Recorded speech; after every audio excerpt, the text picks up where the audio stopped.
Dans le cadre du projet de développement des compétences et de l'employabilité en partenariat avec l'Office national de l'emploi et ce en prélude au placement des jeunes dans certaines entreprises de la place, plusieurs jeunes vont devoir être sélectionnés et bénéficier par la suite des formations et stages au sein de ces structures pour leur insertion professionnelle.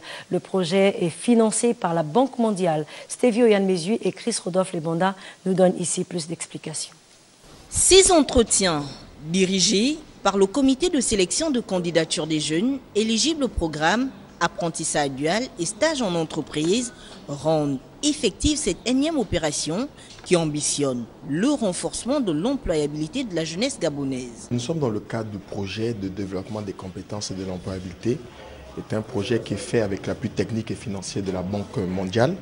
Un projet qui vise à l'amélioration de l'employabilité de 6500 jeunes sur 5 ans.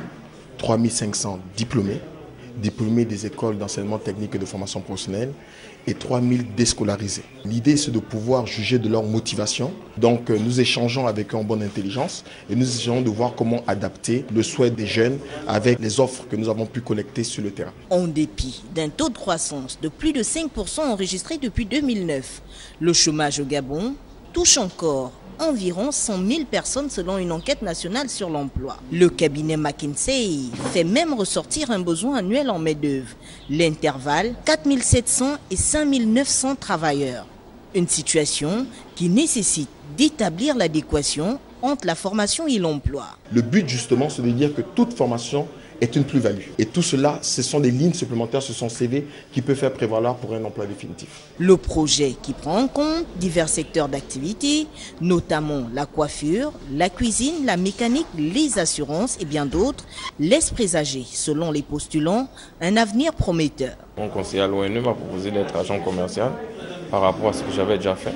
Ils m'ont demandé un peu au niveau de mes compétences ce que je sais faire. En ce moment, je sais un peu faire de l'architecture. J'ai aussi un diplôme en informatique. Donc, ils m'ont présenté, ils m'ont dit que non.